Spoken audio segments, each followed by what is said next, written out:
Bagaimana prediksi perang Iran-Israel di tengah bayang-bayang dukungan Amerika Serikat? Apa dampaknya bagi dunia? Kita bahas bersama Guru Besar Ilmu Politik dan Keamanan Universitas Padjadjaran, Profesor Muradi, dan pendiri Sinergi Policies, Dina Prapto Raharja. Selamat petang semuanya. Selamat petang, Mbak Cindy. Saya mau ke Mbak Dina dulu. Mbak Dina, armada militer AS sudah dikerahkan ke area wilayah di area Timur Tengah, semakin mendekat ke Iran. Apakah ini bisa dibaca sebagai jawaban Presiden Trump soal sikapnya apakah akan turut serta dalam perang Iran-Israel?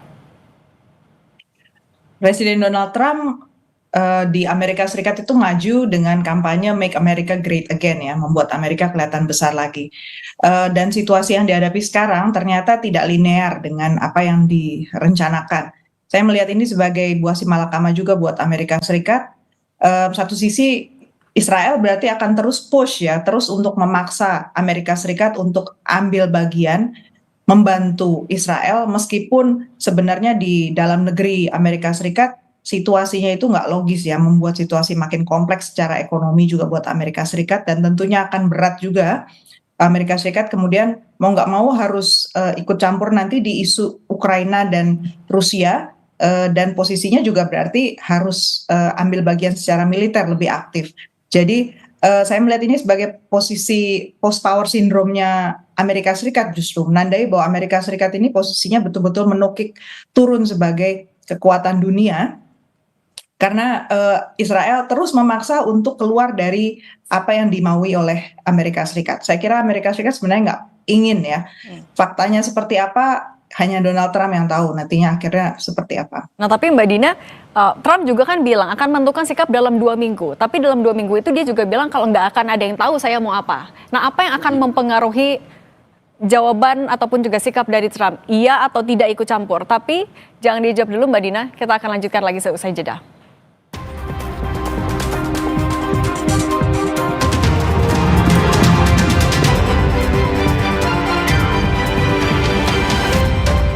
Iran dan Israel, saya ke Prof. Muradi dulu. Prof. Muradi, Iran meluncurkan serangan ke titik fasilitas publiknya Israel. Dia bilang kalau ini adalah serangan yang proporsional. Tapi dengan menyerang pusat penelitian Weizmann Institute, apakah ini akan sebegitu signifikannya untuk melemahkan Israel? Ya, kalau melihat polanya, ini kan mereka mengikuti apa yang Israel lakukan.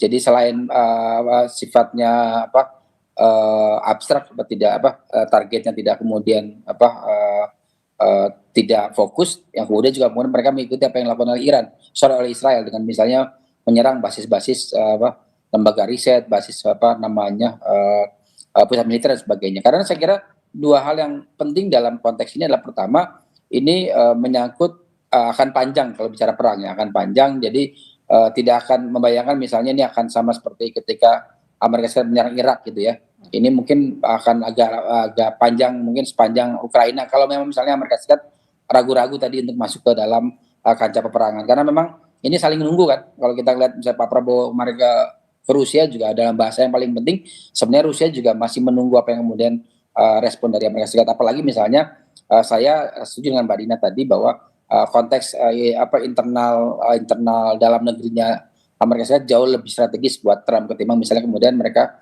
melakukan langkah-langkah yang jauh lebih tidak populis, minimal di mata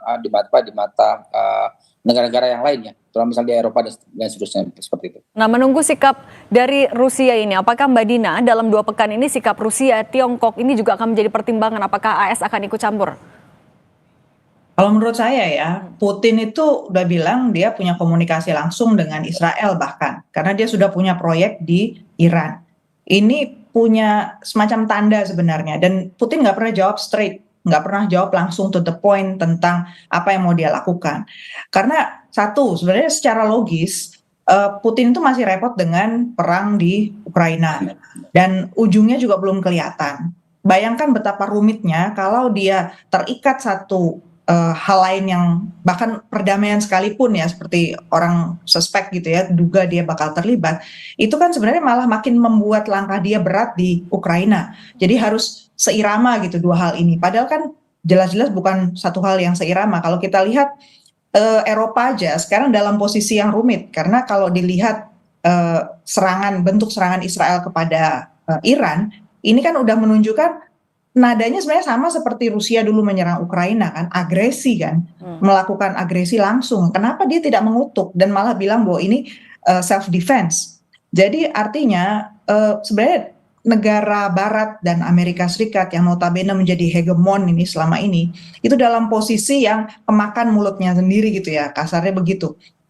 Sangat sulit dia mempertahankan posisinya, tetapi di mata dunia trust-nya itu sebenarnya turun. Jadi saya malah berpikir Rusia dan Cina itu justru akan jauh lebih hati-hati dalam melangkah karena dia tahu biarkan saja kredibilitas Barat ini turun dulu bahkan hancur. Halo Prof. Muradi, dengan sikap negara-negara besar yang belum ada yang pasti nih, nggak ada yang jelas nih jawabannya, apakah ini menandakan perang ini akan semakin rumit atau justru ya sederhana, semakin bisa dibaca arahnya? Ya kalau misalnya koalisi Qatar di luar dua negara ini, saya kira justru jauh lebih simplistis ya. Kalau istilah sampai bercandanya itu adalah itu lebih rumit kemudian memperdebatkan ijazahnya Pak Jokowi ketimbang kemudian perang antara Israel dengan Iran.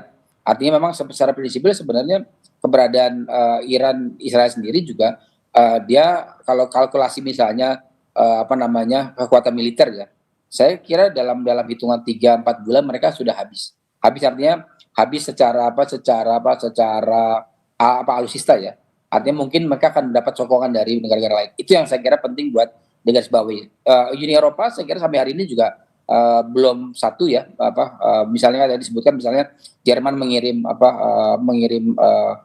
bantuan untuk alutsista dan sebagainya, sementara negara-negara lain masih nunggu. Dan untuk Rusia sendiri saya kira saya menangkapnya memang ini adalah pertarungan yang nggak mudah. Karena buat mereka juga mereka paham betul misalnya Donald Trump tidak dalam posisi yang memang nyaman dengan kondisi hari ini. Betapapun misalnya komunitas Yahudi di Amerika Serikat juga berharap betul misalnya mereka bisa ditopang oleh kekuatan Amerika Serikat. Karena kalau membiarkan seperti hari ini, saya khawatir misalnya katakanlah ya terjadi peperangan darat begitu, maka ini bukan cuma Iran dan Israel yang akan terlibat secara langsung ya, tapi misalnya negara-negara di level di Timur Tengah. Paling tidak misalnya perang tahun 67 itu bisa jadi bukan tidak mungkin kejadian lagi walaupun minim dukungan dari kekuatan yang sifatnya real. Karena hari ini misalnya Pak Israel jauh lebih banyak menggunakan pendekatan intelijen ketimbang misalnya pendekatan yang sifatnya terbuka seperti itu, Bang. Oke, yang pasti deeskalasi ini menjadi harapan semua kawasan. Prof. Muradi dan Mbak Dina Prapto Raharja, terima kasih sudah berbagi di Kompas Petang. Sehat selalu semuanya. Terima kasih, selamat petang.